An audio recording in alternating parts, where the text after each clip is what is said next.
Bonsoir à tous, très heureux de vous retrouver pour une nouvelle édition à Charles King Radio, une édition spéciale Première Ligue, puisqu'on va revenir sur le match qui vient de se terminer entre Chelsea et Tottenham. On reviendra également sur la prestation d'hier de Manchester City face à Leicester. Et on terminera par Liverpool qui vient de remporter la Coupe du Monde des clubs. Pour ceux qui nous suivent sur YouTube, je rappelle que vous pouvez trouver le sommaire précis de cette émission dans la description de la vidéo. D'ailleurs, n'hésitez pas à réagir aux remarques de nos chroniqueurs. N'hésitez pas non plus à liker la vidéo et à vous abonner si vous nous découvrez.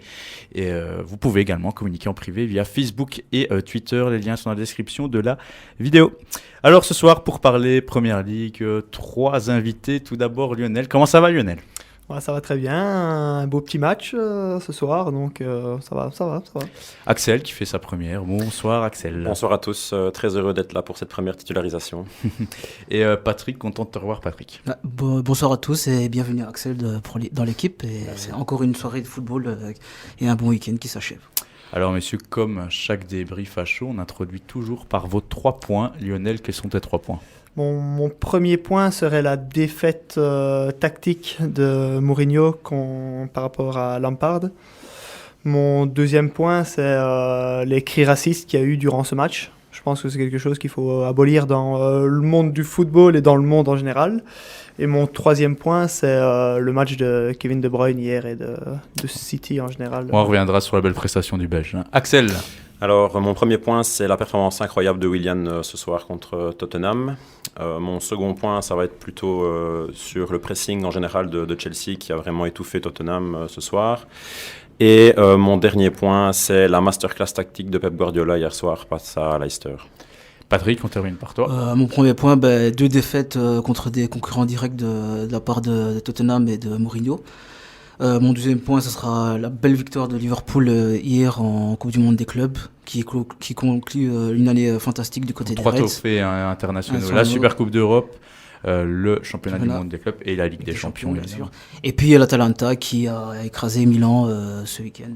Un gros match. Je crois que ça fait 21 ans, j'ai vu la stat que le Milan AC n'était plus battu sur une belle Manita. Équipe 2019-2020 qu'on va suivre exactement aussi en Ligue des Champions et qui va faire peut-être surtout Milan, ça surprise. commence. Non, c'est vrai que ça commence pas, ils sont en pleine crise, mais ça fait vraiment très tâche dans l'histoire du club. Allez messieurs, on va commencer ce débrief de Tottenham-Chelsea. Donc Chelsea qui s'est imposé 0-2 chez les Spurs avec les compos. Une compo de Tottenham avec Gazzaniga puisque Lloris est blessé de longue durée. Aurier, Alder, Wereld, Sanchez, Vertonghen. D'ailleurs Sissoko, Mourad, Elali, Son, Kane. Lionel, une compo typique de Mourinho, j'ai envie de dire. Oui, une compo très défensive avec Sissoko d'ailleurs qui sont très défensifs et aussi... au vu du match, 2 backs, surtout dans la première mi-temps, qui étaient très en retrait, donc avec pas beaucoup d'envie offensive. Donc vraiment une compo très défensive. C'est très Mourinho, c'est pour ça que je le dis. Côté Chelsea, Kepa dans les buts, Rudiger, Zouma, Tomori pour les 3 plus défensifs, Azpilicueta sur les côtés avec Alonso de l'autre, Kante, Kovacic devant la défense et le trio Willian, Abraham, Mount. Alors Willian apparaît évidemment sur le côté droit à l'écran, mais il permettait beaucoup avec Mount et même son premier but vient aussi de la gauche. Axel, là aussi une compo très équilibrée côté Lampard. Oui, tout à fait. On voit donc un milieu Kante, Kovacic qui est très complémentaire et qui a d'ailleurs fait beaucoup de mal au milieu de Tottenham aujourd'hui. Et des flancs aussi qui ont fait vraiment leur boulot offensif et défensif d'une manière les 2 remarquable. Espagnols. Voilà, les 2 Espagnols. Avec un Willian de feu qu'on discutera après. Et la référence devant, c'est Abraham. On voit que c'est le point fixe qui ne bouge quasi pas et qui est bien soutenu par les 2 libres, Willian et Mount. Alors, la première mi-temps, on va passer tout de suite au débrief. Lionel, une première mi-temps, j'ai envie de dire, à sens unique. Chelsea qui met tout de suite le pied sur le ballon, à part le sursaut d'orgueil de Tottenham aux alentours de la demi-heure. C'est Chelsea qui a complètement dominé et qui rentre tout de suite dans le match grâce à Aurier. On s'est vraiment posé la question si Chelsea jouait à l'extérieur ou à domicile, parce que de la façon qu'ils jouaient, ils étaient à l'aise vraiment, que ce soit dans les reconversions offensives, les reconversions défensives, les deuxièmes ballons. Tout était pour eux dans cette première mi-temps, et comme tu l'as dit, une double erreur d'Aurier qui donne un corner à la 2e minute, qui donne un corner très facile et après qui ne suit pas justement cette mise en jeu sur le corner et il y a un magnifique but de Willian. Donc, Ouais, on va rejoindre le point d'Axel. Du coup, Axel avec ce but de Willian, là c'est une classique chez le Brésilien. Provoqué, bon, il est bien aidé, on va se dire, par la défense de Tottenham, mais provoqué et enroulé comme ça, il est un des rares joueurs sur la planète quand même à savoir le faire fréquemment. Oui, avec un de ses compatriotes, Neymar, qui est aussi très bon dans l'exercice. D'ailleurs, on se demandait un peu si c'était lui ou pas sur le terrain ce soir, mais oui, un Willian comme ça dans les grands soirs, si tu lui laisses 1 mètre comme Mori a eu le malheur de lui faire, ça se paye cash à ce niveau-là. Et voilà, on l'a vu directement. C'est une demi-seconde d'inattention pour Aurier, c'est 2 mètres pour Willian et c'est goal, quoi. C'est assez fréquent. Et même après ce but, messieurs, on n'a pas ressenti un Tottenham se révolter. Comme j'ai dit, à la demi-heure de jeu, il y a peut-être Sissoko en incursion dans le rectangle qui arrive à trouver Kane. Il y a aussi, dans la minute qui a suivi, Kane qui arrive à trouver Son au deuxième poteau. Mais ce sont les 2 seules réelles occasions de Tottenham. Ouais, c'était très soporifique. Très stérile. Très stérile, très soporifique de leur côté. Manque d'envie aussi dans le milieu de terrain. Mais aussi par un manque de solution. Ils n'avaient pas de solution, quoi. Pourtant, ils ont essayé. Pas de créativité. Enfin, je pense que c'est ça que je pointe vraiment l'erreur tactique de Mourinho. C'est qu'à un moment, tu encaisses le 0-1, tu es chez toi, tu remets un peu le pied sur le ballon, tu fais tourner. Et c'était pas du tout la physionomie de Tottenham. Au contraire, directement qu'ils récupéraient le ballon, tu avais l'impression qu'il fallait qu'ils envoient un ballon devant pour les flèches Moura, Son. Et finalement, ça a été du pain béni pour la défense de Chelsea, quoi. Et ça, c'est le problème aussi de la composition de Mourinho. Quand tu mets Sissoko et d'ailleurs dans le milieu de terrain, tu n'as pas ces gars qui peuvent prendre la balle, la garder, la faire tourner. Et ça, on l'a vu, clairement. Tottenham avait le ballon, il l'a perdu la seconde qui suit avec un gros pressing de Chelsea. Et on l'a vu Kanté, il a récupéré. Il se régale dans le contexte-là. Si tu as un N'Golo Kanté dans le contexte-là où tu es définitif, alors lui, il se plaît, c'est là où il est meilleur. Il a récupéré je ne sais pas combien de ballons. Donc c'est ça qui est assez décevant côté Tottenham. Fin de première mi-temps, messieurs. C'est le tournant du match, j'ai envie de dire. Qu'est-ce qui se passe ? Il y a une belle inspiration de Willian suite à une série de duels perdus encore une fois par les Spurs. Willian qui essaye de trouver en profondeur, comme tu l'as dit aussi sur la compo, le latéral gauche de Chelsea, Alonso, qui à la fois fait son boulot offensif et défensif. Là, il a fait un appel dans cette fin de première mi-temps. Et qu'est-ce qui se passe ? Essayez de me l'expliquer. Gazzaniga qui loupe le ballon et qui, Patrick, fauche, j'ai envie de dire, Alonso. Je sais pas ce qu'il a voulu faire. Moi, à sa place, je serais parti avec les 2 mains en avant, j'aurais boxé la balle. Là, il a voulu faire un peu de kung-fu. Zlatan. Zlatan et la balle, mais il a Zlatané plus Alonso que Zlatan et la balle. Donc après, une sortie hasardeuse qui coûte très très cher à Tottenham. Et après, voilà, quoi, on pourrait même dire que la première mi-temps, c'est vraiment Tottenham qui s'est mis un peu clairement dans la merde, en fait. Faut mettre en avant aussi l'intervention du VAR. Ouais, l'intervention du VAR aussi, parce que ça a duré longtemps. Faute d'Alonso. C'est un peu...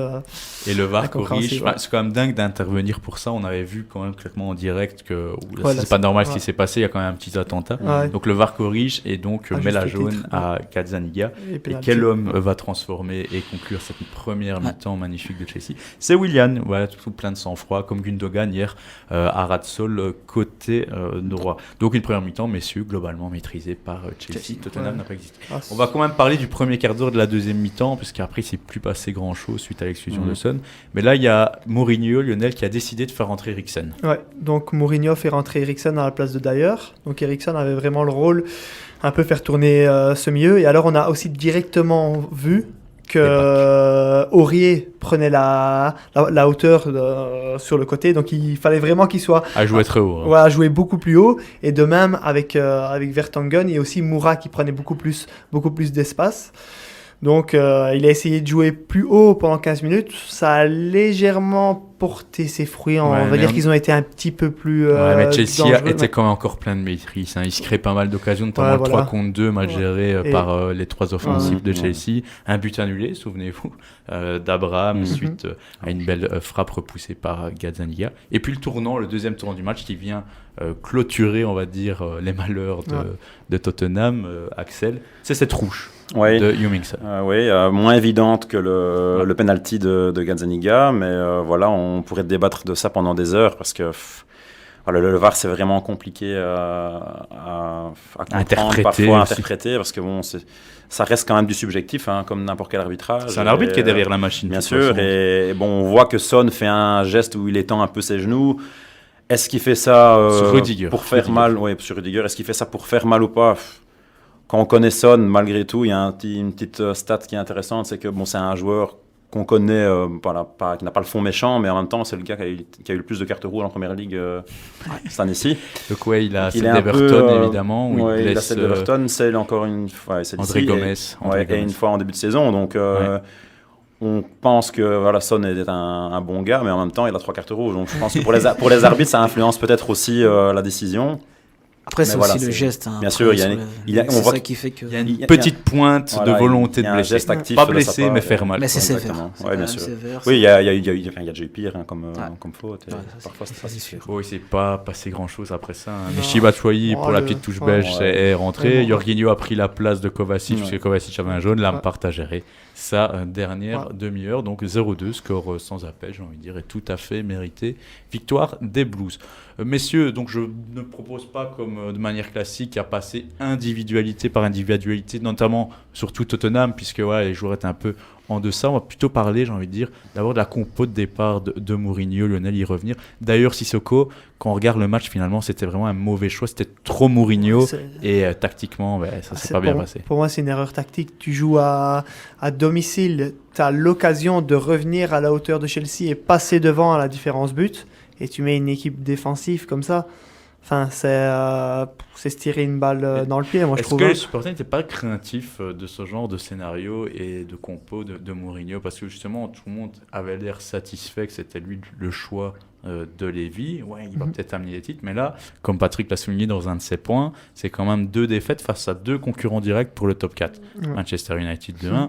Chelsea aujourd'hui 0-2. Donc finalement là, est-ce que le projet de Mourinho va commencer peut-être à être critiqué et les doutes vont naître côté des Spurs, des supporters? Après, je pense qu'il faut laisser du temps aussi à Mourinho. Je pense que est-ce que tu peux laisser du temps pour aller mieux que moi? Là, ils sont hors top 6, c'est dangereux. Je pense ils ont encore la Ligue des Champions. Je pense que Lévy est pas là pour laisser du temps justement parce que voilà, il exigeait un top 4 avant la fin de l'année civile. Je pense que sur la petite liste, c'est le top 4 qu'il veut absolument. Et un titre en fin de saison, comme disait Lionel tantôt. Donc, je pense pas que Lévy soit là pour être patient. Justement, on sait que c'est un président assez exigeant avec ses entraîneurs et ses joueurs. Parfois, peut-être même de trop. Il a quand même donné du temps aussi à Pochettino. Après, c'est une autre physionomie. Mais c'était pas le même contexte non plus. À l'époque, Tottenham n'avait pas la prestance qu'il a maintenant. D'aujourd'hui. Ici, c'est un finaliste de Ligue des Champions. En titre, c'est quand même une situation où tu te dois d'avoir un top 4 quand tu es entraîneur et que tu prends surtout un nom comme Mourinho, qui est quelqu'un qui a toujours gagné là où il est passé. Même avec United, il y a quelques années, il a réussi à finir deuxième avec une équipe 81 points. Entre guillemets de bras cassés, si je puis dire. Ouais, c'était aussi des doubles par choix. Bien sûr. C'était pas la plus belle équipe de United à l'époque. C'est ce qu'il essaye de mettre en place. Après, c'est sa physionomie, voir si ça va porter ses fruits. Parce que je pense qu'avant le match, on l'affirmait, il a l'air d'avoir un meilleur effectif que Manchester. Clairement. Il a des joueurs expérimentés, il a dit c'est finaliste de Ligue des Champions. Est-ce que Mourinho, je pense qu'il est vraiment en passe, il a les moyens de faire aussi bien qu'à Manchester United. Après, et là, les débuts... comme vous voulez, monsieur. Après, il y a le mercato qui va bientôt arriver, donc peut-être qu'il y aura des retouches. Il a déjà dit qu'il n'y aura pas gros mouvement. Il veut faire partir 3 joueurs qui sont... les points faibles. Eriksen, il a fait son temps. Rose, ça ne va plus du tout. Et Wanyama, il a aussi fait son temps. Et il est absent de tout plan à Tottenham. Donc voilà, ça va peut-être débloquer quelques moyens, mais il ne va pas avoir grosse révolution à Tottenham, du moins ici en janvier. Après, on sait que Mourinho, il faut rarement beaucoup de joueurs aussi qui adhèrent à cette philosophie pour avoir des résultats. À Chelsea, il avait surtout un joueur par ligne qui était entre guillemets sous sa houlette et qui entraînait les autres. Ici, il ne faut pas oublier que c'est tous les transferts de Pochettino qu'il a sur lui, et ce n'est pas des joueurs peut-être qu'il voulait de base non plus, à part peut-être des grandes pointures comme Kane, etc. Mais quand on regarde dans la composition de Tottenham, il n'y en a pas un qui est vraiment un joueur type Mourinho. Il n'y a pas un Lampard ou il n'y a pas un Drogba comme vous pouvez y avoir avant dans le passé. Donc je pense qu'il lui faudra quand même, à mon avis, une ou deux pointures d'ici un an, peut-être la saison prochaine. Ça va Après, être un peu court, avant de reprendre Tottenham, il a eu cette discussion-là avec Lévy. Il savait à quoi s'en tenir, donc il a accepté le projet et le défi en connaissance de cause. Après, moi j'ai envie quand même de mettre en avant, c'est que quand il a repris le Tottenham, il y a 6 matchs de championnat. Il était 14e à 12 points de Chelsea. Maintenant, il est 7e, je pense, à 6 points de Chelsea. Donc, malgré 2 défaites importantes chez des rivaux qui sont Manchester United et Chelsea, il a quand même déjà récupéré en l'espace de 6 matchs la moitié de son retard qu'il avait sur Chelsea qui était 4e. Donc c'est vrai que quand on met en perspective les 2 matchs, c'est pas beau parce que c'est 2 défaites. Mais après, quand tu mets en perspective sur les 6 matchs qu'il a joués, il a quand même il fait un 12 sur 18 qui n'est pas mauvais. Mais après, il y a ces 2 défaites chez des rivaux qui font tâche. Donc voilà, maintenant il a encore 19 matchs pour récupérer les 6 points de retard sur Chelsea qui est 4e actuellement. Je veux dire, c'est vrai qu'aujourd'hui, t'avais le rêve, entre guillemets, de récupérer le top 4, parce qu'il y a eu beaucoup d'occasions ratées. Ici, c'est encore une nouvelle fois possible de se remettre au top 4. Et là, voilà, c'est pas encore fini, évidemment, on est à peine à la moitié. Tu joues à la maison contre ton rival numéro 1 et tu peux, juste avant le Boxing Day, juste avant Noël. Voilà, le mettre en difficulté et tu rates cette occasion. Donc c'est vrai que c'est un peu frustrant. Après, je veux dire, rien n'est encore mal fait pour Mourinho. Je veux dire, la position qu'il a actuellement est meilleure que celle à laquelle il était il y a 1 mois et demi. Ouais. Maintenant, voilà, va falloir qu'il fasse des résultats contre les grands et qu'il performe avec cette équipe. Et c'est pour ça que je pense qu'aujourd'hui, les supporters peuvent être frustrés. Une telle opportunité à domicile, une telle prestation, ça fait un peu tâche. Voilà, c'est un peu trop le Mourinho qu'on déteste, le côté négatif de sa philosophie. Alors, on n'a rien proposé, en plus on a bien perdu. Il n'y a rien à envier à la victoire de Chelsea, je suis désolé. Sur Tottenham n'a aucun surtout à domicile, quoi. Ouais. Surtout ça, mais surtout à domicile. Ce qui est très frustrant, c'est que les années auparavant, Tottenham avait du mal à faire des résultats contre les grands, mais jouait bien. Et ici, ils font pas de résultats et ils jouent très mal. Donc là, c'est frustrant parce que ça reste un club qui, même s'ils n'ont gagne pas énormément de trophées, c'est toujours un club qui joue bien en foot, un foot offensif. Alors ça fait un peu tâche. Donc je sais pas trop comment les supporters vont l'accueillir, mais ça risque. Va falloir des résultats s'il veut que ça se passe bien entre eux. Il a un contrat donc de combien de temps, Mourinho? Parce que quand bien même il finit pas top 4, ça serait voilà. Est-ce qu'il va continuer? Ouais, parce que voilà. Je sais qu'il a une énorme prime s'il arrive top 4. Ouais. Après, voilà. Je sais que ce que veut Lévy, c'est gagner un titre. Ouais. Donc une coupe nationale. N'importe lequel, une coupe nationale. La FA Cup. Cette saison, il n'y a pas. C'est une coupe nationale ou alors le rêve absolu, la Ligue des Champions. C'est un titre. Ouais. Et il doit accrocher le top 4 pour espérer avoir des fonds nécessaires. Pour les fonds, ça me paraît indispensable pour continuer le projet. Donc voilà, donc Mourinho à Tottenham, je crois qu'il y aura des hauts et des bas, peut-être pas autant qu'aujourd'hui, mais attention aux exigences, notamment du président. On sait bien que c'est quand même Lévy derrière tout ça. Il est très exigeant et il sait où il veut aller. Ouais. Il sait où il veut aller. Vu le stade. Vu le stade et aussi la décision de quand même limoger Pochettino après 5 saisons, 4-5 saisons. Voilà, c'est une décision forte du président. Après, il a dit cette semaine que c'était pas un adieu, mais plutôt un. Je pense qu'il reste en bon terme. Il reste en bon terme, lui et l'Argentin. Je pense que. C'est ce qu'il a dit dans la presse, qu'il avait créé une relation assez forte, assez spéciale avec Pochettino, et que c'est aussi ça. Lui, il espérait que ce ne soit pas un adieu et plutôt un au revoir. Donc, Très bien, messieurs, on va quand même parler de Chelsea, où là, il y a quand même plus d'individualité à mettre en évidence. Axel, on va revenir sur ton point. Willian. Oui, grosse prestation de Willian ce soir. Il était vraiment dans tous les bons coups. Il a vraiment joué en électron libre et les connexions avec notamment Mount et Abraham se sont vraiment bien faites. Voilà, il était présent sur coup de pied arrêté, dans sa conduite de balle, dans ses contrôles. Je crois qu'il n'a perdu aucun ballon. Conservation de balle incroyable voilà, aussi sur le bord de la ligne. Lui et Abraham, aujourd'hui, niveau conservation, c'était incroyable. Voilà, et je trouve que par rapport au Willian des saisons précédentes, que j'appréciais pas forcément parce que je le trouvais assez personnel, je trouve que maintenant il a vraiment repris le rôle d'Hazard dans le passé. Oui, c'est assez flagrant, on a vraiment vu. En fait, on me disait pas que c'était Willian, aujourd'hui j'aurais cru que c'était Hazard tellement il se ressemblait au niveau de la percussion, au niveau des 1-2 qu'il entamait. On sentait vraiment un rôle de pur 10 et pas d'ailier de percussion comme il avait l'habitude de prester auparavant. Et voilà, donc franchement, coup de chapeau à Willian ce soir, 10 sur 10 pour moi. Ouais, Personnellement. tout à fait. Mount, un peu en deçà, mais quand même Très talent généreux. technique, hein, Patrick, là, Ouais. le jeune anglais. On voit que c'est un joueur qui a très faim. C'est un jeune joueur qui a la rage, qui a ce côté anglais de fighting spirit. L'action sur Vertonghen, il va chercher la balle, il se bat, il passe se devant bat, il fait les courses qu'il faut, il est généreux. Donc c'est vraiment le joueur que tout coach voudra avoir dans son équipe. Et quand tu es formé à Chelsea et que tu joues pour Chelsea, voilà.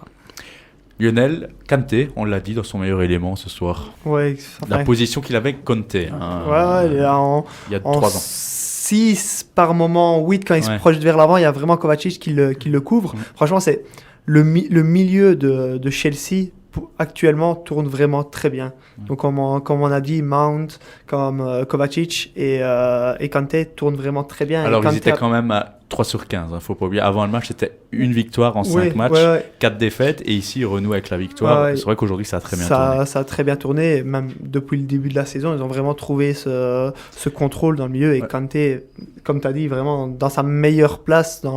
Et après, la physionomie du match fait aussi que il était... c'était du pain béni pour lui. Alors on peut pas, je pense, être très exigeant avec cette équipe de Lampard. C'est un nouveau projet, ils n'ont pas pu transférer. Et pourtant, regardez le classement. Donc premier Liverpool, on va parler, 49 sur 51, c'est exceptionnel. Leicester, deuxième avec 39 points, qui s'est incliné hier à City. City, troisième avec 38 points. Et Chelsea est quatrième avec 32 points. Il a 4 points d'avance sur Sheffield, surprise, le promu qui est cinquième. Et les Wolves qui sont sixième avec 27 points. Mais comme je dis, pour revenir à Chelsea, on ne peut pas être exigeant avec un tout nouveau projet. Et pourtant, Axel, qu'est-ce qu'on voit? Ils sont quatrième.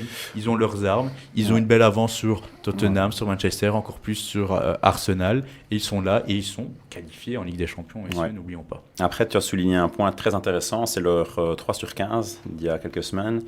C'est assez caractéristique d'une équipe qui apprend avec beaucoup de jeunes joueurs à des postes clés.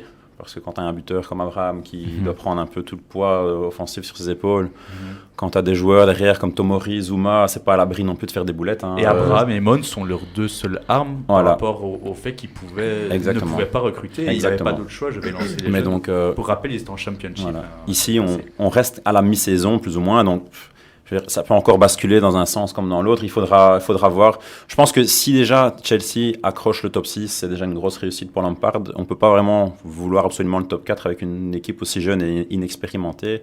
Maintenant, s'ils le font, tant mieux pour eux et chapeau. Hein, mais la saison serait réussie. Oui, bien sûr. Ce serait une totale réussite pour Lampard. Après, Lionel Lampard, oui, tu allais intervenir là-dessus. Moi, je le mets en perspective, c'est qu'ici, il a fait un très gros début de saison. Personne ne l'attendait où il était. Ici, il a rien à perdre. Hein. Ouais, ici, clairement, ici, il a connu un peu une période un peu plus difficile. Mais pourquoi cette période plus difficile? C'est parce que les matchs se sont enchaînés. Ouais. Donc, il y avait la Coupe, il y avait la Ligue des Champions, il y avait le championnat.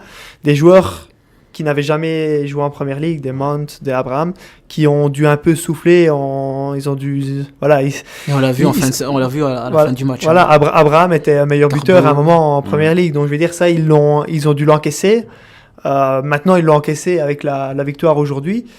Il va avoir le Boxing Day qui arrive, il va avoir les 8e de Ligue des Champions, les matchs vont encore s'enchaîner. La FA Cup. La FA Cup, mais on rigole, mais... Par exemple, Lampard ne fait pas énormément tourner. Ils n'ont pas une profondeur d'effectif non plus. Et donc, moi, je pense que sur la longueur, j'ai peur que ça craque. Surtout qu'ici, ils sont 4e, enfin dans le top 4 depuis le début de la saison. Si à un moment, quelqu'un vient les titiller, j'ai peur que ça craque. J'espère pour eux que ça continue, mais c'est un risque à prendre en compte. Ouais, Lampard, mais il n'a pas la profondeur. On revient à l'interdiction de recruter. Est-ce que vous voyez des recrutements possibles pour Chelsea en janvier? Quand je dis pas dans l'imaginaire, je veux dire dans le possible. Oui, après, il faut voir quel poste il cible. Après, sortir un nom, des noms, c'est compliqué parce que le marché des transferts est un peu bouché, comme on parlait tantôt. Mais je pense que transférer, oui, il transférera. Parce que en plus, ils sont bien classés, donc ça va attirer des joueurs. Maintenant, ils sont en Ligue des Champions, c'est important. Et n'oubliez pas que maintenant, un joueur peut jouer, je pense, pour 2 clubs différents. Maintenant, oui, je pense que s'ils recrutent, ça va peut-être être un support à Abraham. Ouais, une doublure. Et peut-être bien quelqu'un sur le flanc, parce qu'on voit qu'Alonso a fait un très bon match aujourd'hui, ou Azpilicueta, mais c'est des joueurs un peu vieillissants. Ils n'ont peut-être plus non plus les poumons de leurs 20 ans, et donc ça, je pense qu'il va devoir aussi y prêter attention, quoi. Et après, défensivement, je pense qu'ils peuvent encore Ouais, c'est tenir très la jeune, route. derrière. C'est jeune, mais il peut encore tenir la route. Ouais. Maintenant, je pense que sur les flancs et devant, il va quand même devoir avoir un support, surtout Abraham, Ouais. parce qu'il ne pourra pas tout faire tout seul, quoi. Tout à fait.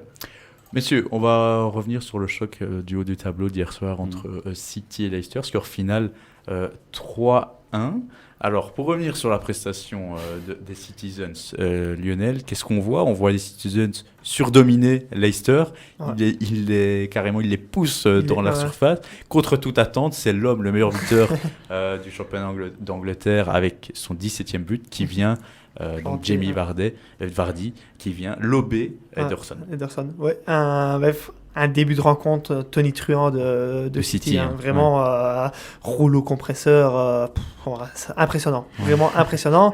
Mais malgré ça, il ne cède pas, il ne rompt pas. Et pour revenir sur ton rouleau compresseur, en fait, même le but de Leicester, c'est Walker qui fait un super pressing. Il est un peu trop juste dans son pressing, donc le ballon revient sur Barnes, je crois, qui lance dans la profondeur. Un magnifique, super lancement. Un magnifique extérieur. Et Vardy qui prend... Qui retrouve les jambes de 20 ans. Ouais, c'est même pas 20 ans, Vardy. Une finition incroyable, parce qu'il est en bout de course et il arrive encore à faire un piqué. Ce qui est marrant, c'est qu'on voit son goal et après il fait son petit lob et la façon avec laquelle il célèbre, il fait des petits sauts comme ça. Tu vois qu'il prend du plaisir, vraiment. Tu vois qu'il... Il est dans la forme de sa vie. Il est dans la forme de sa vie, franchement, c'est magnifique. Je ne pensais pas qu'Ederson, sur la deuxième foulée de Vardy, n'est pas un peu trop en retard, parce qu'il pique au moment où le gardien se jette à peine. Donc là, je pense que le gardien... Mais c'est dur voilà, c'est à moitié-moitié. Il y a le talent, mais il y a le talent de finition. Parce que Fernandinho revient en même temps aussi. Ça va vite. Ça va très vite. Encore une fois, là, pour fermer la parenthèse, après, parce que Leicester n'a plus trop existé après, sauf Vardy qui a failli encore à 0 contre à lui tout seul, parce que c'était ça le schéma. City dominait tellement qu'on lançait Vardy en profondeur, il a essayé de percer lui-même, il s'est créé encore une ou deux occasions, mais voilà, pour revenir, City encore, ça joue tellement bien devant que derrière, ils sont exposés, et là, Fernandinho, finalement, c'est pas sa position, un peu trop lent face à Vardy. Ça reste le talon d'Achille de City, quand même, cette défense un peu remaniée. On voit que dès que la porte n'est pas là, c'est un peu plus... Ils n'ont pas le choix, ils jouent tellement bien que... après, c'est la physionomie proposée par Guardiola, c'est toujours essayer d'apporter le surnombre offensivement, et donc... directement, enfin inéluctablement, si tu apportes le surnombre offensivement, tu es en sous-nombre défensivement. Donc il s'expose beaucoup plus à des contres. Et surtout avec un attaquant comme Jamie Vardy, tu sais très bien qu'à la petite brèche, il va la saisir. Et voilà, il fait, surtout que c'est quelqu'un qui aime bien justement partir dans l'espace. Clairement. On lui offre justement cet espace. Pour revenir sur l'aspect tactique de Guardiola, Axel, là, le 1-1 qui illustre bien tout le système de Pep. Oui, tout à fait. En fait, il s'est rendu compte, à mon avis, très rapidement que le gros problème de Leicester défensivement, c'était la double couverture. Ouais. Et donc, il a décidé justement de partir en surnombre avec ses ailiers, notamment Mahrez. Et ils ont très, très bien fait le boulot. Et voilà, on voit que depuis l'égalisation et en plus après à la fin, les ailiers ont vraiment mis en difficulté les latéraux de Leicester, notamment Chilwell contre Mahrez. Le pauvre, il était toujours en deux. Il avait toujours deux joueurs. Quand tu as un joueur comme Mahrez qui peut te faire un crochet il va se régaler. C'est du pain béni pour lui, quoi. Mais voilà, il n'est pas à blâmer, Chilwell, là-dessus, parce que c'est quelqu'un qui est très bon depuis le début de saison. Mais quand tu es à 2 contre 1, contre des joueurs comme City, c'est impossible pour défendre. Mais Guardiola était excessivement malin là-dessus. Et en plus, quand tu as un Kevin De Bruyne pour enchaîner sur le point de Lionel, qui est dans une forme comme ça, c'est indéfendable, quoi. Puis gauche, pied droit, c'est la même chose. Pour revenir sur le 2-1, et puis on parlera plutôt de l'assist de De Bruyne sur le 3-1. Le 2-1, c'est encore la même chose, messieurs. C'est Sterling qui se retrouve en 1 contre 1 face à Pereira, je crois, l'arrière droit de... Cette fois-là, c'est quand même très mal défendu. Parce que là, il doit vraiment essayer de le contenir, et au contraire, il va vraiment au duel. Et au duel contre une équipe comme ça de City, surtout Sterling, qui est technique et qui pousse, ils viennent de faire le 1-1, ils sont en confiance, c'est un peu risqué. D'ailleurs, il fait la faute, penalty indiscutable. Donc, mais comme il a dit, on voit très bien que les deux latéraux de City, qui sont Sterling et Mahrez, jouaient tout le temps le 1 contre 1 contre les backs de Leicester. Ce petit jeu-là, c'est les offensifs qui ont... Kevin De Bruyne, messieurs, 10e assist hier soir pour le Belge. On sait le record. C'est Thierry Henry avec 20 assists lors de la saison 2002-2003. Un assist de grande classe, de numéro 10, là, Axel. j'ai envie de dire, qui peut s'asseoir à sa table et dire qu'il est meilleur que lui, quoi. Parce non, qu'en première ligue ou voire même dans le monde, je pense que quand il joue comme ça, c'est un régal pour moi qui suis pour United. Franchement, je tomberais amoureux de lui, quoi. Tellement voilà, il est vraiment trop. Il est sur la même durée que de la semaine Bien après sûr, le match contre Arsenal qui était monstrueux. Ah oui, il avait fait un Ici, doublé et un assist, un chez les Gunners, je pense. Ouais, et ici, ouais. il renoue avec encore un assist 5 étoiles. Moi, ce qui me frappe dans cet assist, c'est la puissance et la vitesse. Ouais. On dirait un attaquant. Quand il y a la rentrée de touche, aussi, il n'y a personne Non, il est de libre, Leicester. totalement. Il a le temps de regarder une fois à gauche, personne, une fois à droite, Et là, personne. il sait Il qu'il va contrôle. accélérer. Et directement, il est en duel avec Soyuncu, qui est le défenseur central de Leicester. Donc ça, C'est pas normal. impardonnable. c'est pas normal. Il le met dans le vent, il fait son centre tendu. C'est 3-1, quoi. Ouais, son centre De toute façon, typique. Là, n'importe quel joueur à City, tu peux pas leur donner 1 mètre, quoi. Non. Surtout face au jeu comme ça, c'est pas possible. Mais c'est ça. Enfin, il y a vraiment un peu quand même aussi. Comment vous expliquez ça que Leicester, finalement, on les vend depuis le début de l'année, ce qui est logique. Ils ont un jeu quand même offensif très chatoyant. Mais là, on dirait qu'on sait comment préparer les matchs contre Manchester City. Manchester United l'a super bien fait. Double couverture, bloc très bas et en contre très vite. Leicester a fait des beaux comptes hier, mais comment ne pas préparer les doubles couvertures contre une équipe comme ça? Comment vous l'expliquez? Comment vous essayez d'expliquer, du moins? Je vais dire, c'est compliqué parce que même si tu fais une double couverture, après, que ce soit De Bruyne ou Gundogan ou Bernardo Silva arrivent en deuxième ligne et peuvent te canonner à tout moment. Donc c'est très compliqué de défendre contre une équipe. Mais ce 1-1, il est quand même un peu scandaleux de toute manière. Si on est supporter de Leicester, l'équipe se prend un but comme ça, je fais qu'est-ce qu'ils font là? Parce que c'est du 1 contre 1, c'est offrir vraiment sur le plateau un but à City. Le défenseur Song-Yun-Chu ne défend pas, NDD encore moins, mais un des deux doit sortir. Comment on peut... Mais je pense qu'après, il aurait peut-être pu prendre la décision après le 0-1 de se dire on descend d'un cran et peut-être dire à Maddison de garder le ballon. Ouais, mais plus garder le ballon aussi, plus à faire un rôle défensif parce que finalement, NDD est le seul. Par choc. Ouais. Peut-être qu'il il joue avec un seul par choc. Il aurait peut-être dû faire du Mourinho et mettre un deuxième 6 ou quelqu'un qui sait se projeter vers l'avant. C'est ce que Liverpool fait aussi contre City. On voit le travail de Wijnaldum et d'Henderson dans leur milieu de terrain qui stoppe beaucoup De Bruyne et les courses de Silva. Et puis après aussi, cette efficacité derrière aussi quand tu as une défense comme à Liverpool. Bon, après, Leicester n'est pas si mauvais que ça. Ils ont quand même une des meilleures paires défensives d'Angleterre. Moi, je pense qu'il y a peut-être un peu d'arrogance ou d'insouciance du côté de Leicester. Où ils sont très en confiance. Ils se sont peut-être dit, c'est rare de il était sur 8 victoires et un match. Ils se sont peut-être dit, c'est City, mais on peut aussi montrer que nous, on sait jouer. C'est peut-être ça aussi, Rodgers, c'est un peu joueur quand même. On le voit avec le titre perdu par Gerrard il y a quelques années. Ils font match nul, ils sont encore bien, ils veulent jouer, et finalement, ils font une erreur individuelle, et ça se paye cash, et ils perdent le titre. Ici, j'ai l'impression que c'est un peu ce côté, les gars, on n'est pas chez nous, on sait jouer au football, montre-leur. Tandis que City, c'est un peu comme le Barcelone des belles années. Si tu as le malheur d'être inattentif pendant une passe, ils vont trouver le décalage et c'est fini, quoi. C'est vrai que je pense qu'il y a une part d'insouciance ou d'arrogance peut-être du côté de Leicester où ils se sont peut-être dit au final c'est nous qui sommes deuxième, City est troisième derrière nous. Pourquoi devoir s'adapter à eux alors que c'est une erreur parce qu'on sait bien que City en fait tu dois t'adapter. Trop de respect. Mais je pense qu'ils ont peut-être justement essayé de montrer qu'eux aussi savaient jouer. Et un peu après il y a eu la blessure de Ashley Barnes aussi qui peut aussi. Oui, attention, c'est une blessure très importante. À ce qui paraît. Foxy, ils ont besoin de lui et il a très bien joué depuis le début de saison. En fait, tous les joueurs de Leicester sont à mettre en évidence depuis le début de saison.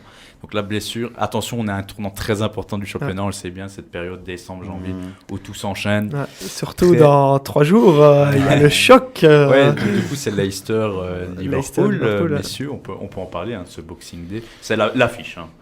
Leicester, le deuxième reçoit le premier. Liverpool, on va y revenir en plus en fin d'émission, vient de remporter la Coupe du Monde des clubs. Mais comment tu vois ce match, Patrick? Leicester, Liverpool, est-ce que tu crois que Leicester, de manière insouciante, encore une fois comme hier, va complètement jouer ou là ils vont un peu plus s'adapter? Moi je pense que de la part de Brendan Rodgers, il va jouer, ça c'est sûr et certain. Il ne va pas changer sa philosophie. On l'a vu aussi à l'aller que Leicester avait 2-1 battu dans le temps additionnel. Leicester a eu des capacités pour avoir un bon résultat, mais après la forme de Liverpool a fait que.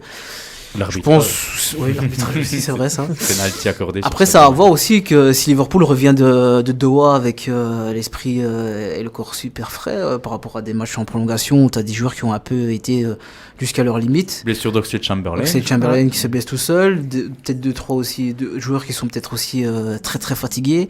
On enchaîne après avec un match contre Leicester et puis un Boxing Day qui va suivre. Moi, je sais pas, peut-être. Le match de Leicester, c'est le Boxing Day. Ouais, c'est le Boxing Day, mais je veux dire, après, il y a les matchs qui vont s'enchaîner, quoi. La différence de climat aussi, pour Ouais, les organismes, c'est- ça peut jouer.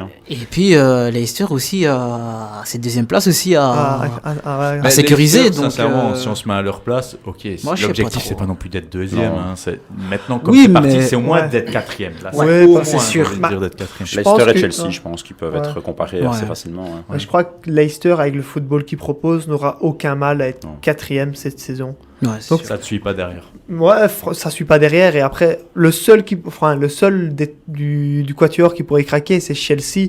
Et encore, et Pas encore, sûr, hein. et encore. Mais quand tu vois le jeu proposé par Leicester, franchement, Ouais, ça c'est beau, m'étonnerait c'est qu'il. très beau. C'est 11 points d'avance sur Sheffield. Hein, Ouais, et donc, voilà, 14 et- ouais. forcément sur Tottenham. Sur- Donc il n'y a pas péril dans la demeure. Justement, eux n'ont rien à perdre. Je pense que c'est du 50-50. Ils jouent pas la Ligue des Champions. Ouais. Ils sont full championnat. Je pense qu'il y a rien à perdre. Justement, Rodgers a le couteau entre les dents avec Oui. l'historique qu'il a avec Liverpool. Ah ouais.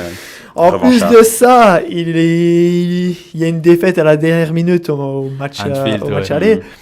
Je pense que là, moi franchement... La première défaite des Reds, bon. c'est jeudi. Ouais, je pense. Mettre une Ah pièce ouais, dessus. ouais. Ouais, on Petite peut se pièce. mouiller, hein, de toute Ouais. façon. Ça, c'est un match impressionnant. Ouais. Moi, je m'attends à un grand match. Genre Et, spectaculaire. et Leicester à domicile est très fort. Ouais, ouais, ouais. Est très fort. Parce qu'on parle souvent de l'ambiance à Anfield, mais l'ambiance à Leicester n'est pas mauvaise. Non, hein. il est Power très très play. bonne même. Très bien, on va terminer l'émission en parlant un peu de l'équipe de 2019, j'ai envie de dire. Donc, comme j'ai dit, Ligue des Champions, Super Coupe d'Europe face à Chelsea et Coupe du Monde des clubs depuis hier face aux Brésiliens de Flamengo. Patrick, cette victoire est totalement méritée. Oui. Flamengo a été dangereux peut-être une seule fois sur une frappe de Gabriel. De Portugal, Gabriel au début de en- deuxième mi-temps, en début fin de de deuxième deuxième mi-temps, mi-temps. Et mais à part ça, Liverpool quand même mérite sa victoire au vu des occasions créées. Firmino, à chaque fois, Bah. s'il crée des occasions. En début de première mi-temps, en deuxième mi-temps, il a fallu attendre la prolongation pour qu'il conclue, là, le Brésilien. Oui, en fin de première mi-temps avec son poteau, et puis il termine buteur du match. Firmino des grands soirs, et rien à dire. Après aussi Sadio Mané, qui a eu encore aussi cette capacité à faire la passe sur le but. Et aussi ce petit, encore le VAR qui vient encore Ah là, en fin de deuxième mi-temps. en là, fin de deuxième mi-temps avec un penalty ou non penalty incompréhensible du côté Finalement, de il annule Doha. complètement. Il hein. annule le penalty. Klopp qui s'énerve sur le banc. Bon, après, Liverpool Non, il domine. a Ouais, dominé clairement la C'est la rencontre. première donc victoire en Première, Coupe du Monde ouais. des clubs par Liverpool. Ils avaient fait aussi leur de l'année 2005 quand ils avaient remporté Ouais. cette fameuse finale. Ils avaient perdu là 1-0 Contre une autre face à équipe. des Brésiliens également. Ouais. Sao Polo. Polo. Ouais. Donc voilà, c'est la première victoire historique en Coupe du Monde des clubs des Reds. Alors pour revenir un peu sur leur saison qui est totalement exceptionnelle. Donc en championnat Ouais. ici depuis août, j'ai envie de dire, c'est que des victoires et un match nul. En Ligue des Champions, ils sont encore qualifiés. Messieurs, où vont-ils s'arrêter les Reds? C'est un peu le débat là qu'on peut seulement faire ce soir. Je pense qu'il y a... Je pense qu'ils peuvent gagner plus de trophées en 2020 qu'en 2019, clairement.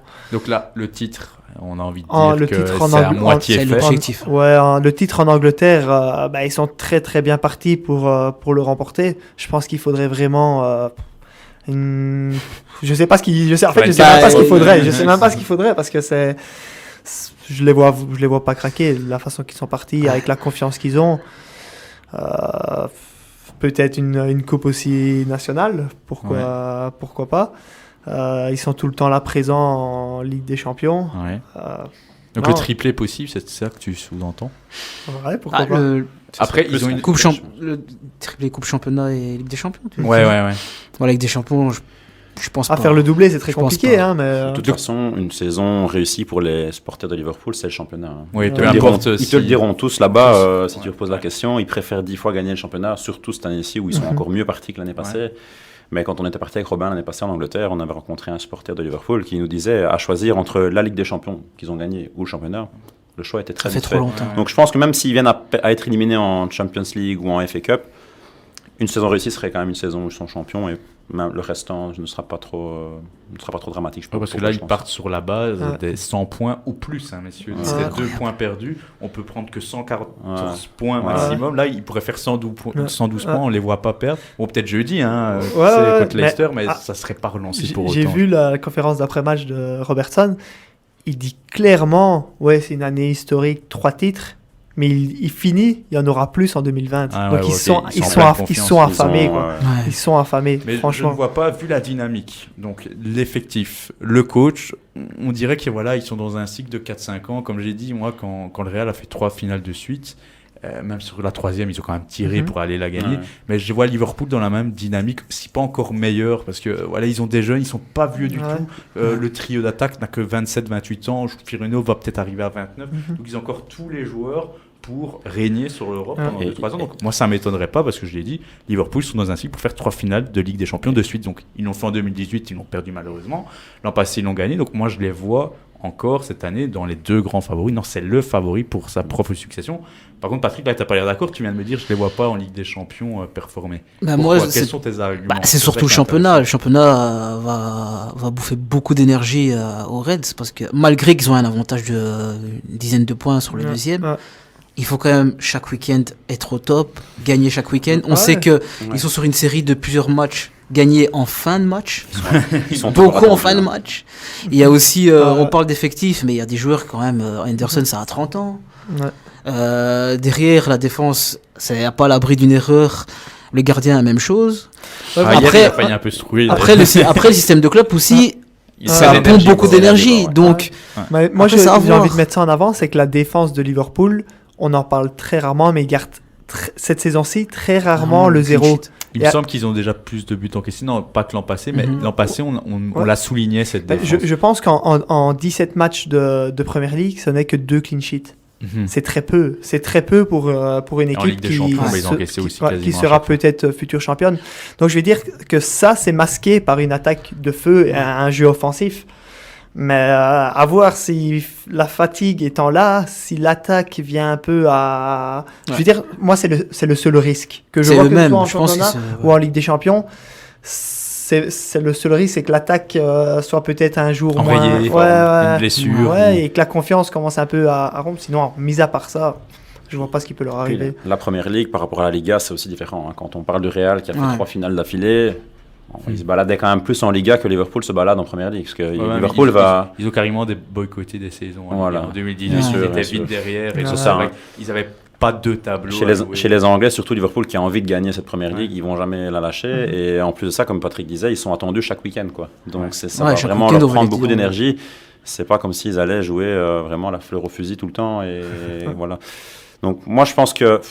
3 finales d'affilée, c'est un peu beaucoup. Maintenant, tant mieux pour eux, mais j'y crois moyen, personnellement. Mais qui pourrait les sortir? Donc là, ils ont un match en 8e finale contre une équipe, l'Atlético, qui n'est plus l'Atlético de 2014 à 2016, où ils étaient quasiment sur le toit de l'Europe avec les 2 autres grands espagnols. Donc moi, le tirage est déjà favorable. Donc voilà, qui pourrait les sortir? Qui est en passe de les sortir? Qui est aussi en forme qu'eux, j'ai envie de dire? Je vois pas grand monde, messieurs. C'est pour ça que je me mouille avec cette en Ligue des Champions, ça peut aller vite. Même une équipe on sait bien que le City dans un très bon jour. Ça, on est d'accord. Mais est-ce que vous voyez une autre équipe européenne avec des styles adéquats pour les inquiéter? Barcelone, moi je vois peut-être le Barça en revanche, avec un grand Messi, pourquoi pas. Défensivement, moi je vois le Real Madrid. Le Real Madrid, après il faut voir ce qui va se passer dans le l'autre. C'est aussi bon pour Liverpool, c'est aussi un de mes arguments. Il y a déjà un grand favori, pas un grand favori, mais je veux dire un ténor européen qui va tomber. En quart, on sait bien qu'il y a aussi des tirages à aller chercher. Valence, Atalanta, Tottenham, sans manquer de respect à Tottenham, Leipzig, c'est un cran que Liverpool. Donc moi c'est le plus grand favori à sa succession. Pourquoi pas le Bayern? Le Bayern, on sait pas trop. C'est dur à dire, ils sont en transition. Mais évidemment, c'est des dynamiques qui vont peut-être totalement être inversées en février. Liverpool, s'ils ont 2-3 blessés, ça peut tout changer. Donc voilà, donc un débat assez intéressant. Patrick? Et aussi, il ne faut pas oublier qu'ils sont toujours invaincus aussi. Donc, est-ce que tu crains un petit clin d'œil du côté d'Arsenal? On regarde ça d'un œil attentif. Mais... Tu regardes ça d'un œil attentif. Donc Arsenal 2004, est-il les invincibles sont-ils en... Comme ils sont partis là, ça fait peur. ça, 49 matchs à domicile, aucune défaite.